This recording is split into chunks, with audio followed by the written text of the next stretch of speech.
Guru honorer berinisial FR ini pingsan saat ditangkap pihak kepolisian. Pelaku ditangkap karena diduga telah mencabuli muridnya sendiri. Selain pingsan, keluarga pelaku juga sempat menolak saat petugas hendak membawanya ke Mapolres Buton. Petugas pun terpaksa melakukan negosiasi. Kasus dugaan pencabulan ini terjadi pada Agustus 2022 lalu. Korban bahkan sempat dirawat di rumah sakit Palagi Mata akibat pencabulan tersebut.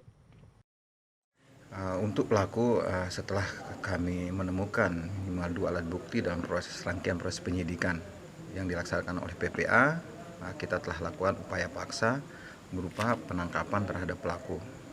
Kita takut dalam hal ini ketika kita tidak bertindak cepat, maka pelaku nanti dikhawatirkan bisa melarikan diri atau menghilangkan barang bukti. Demi kepentingan penyidikan dan kelancaran penyidikan terhadap pelaku, kita lakukan upaya paksa.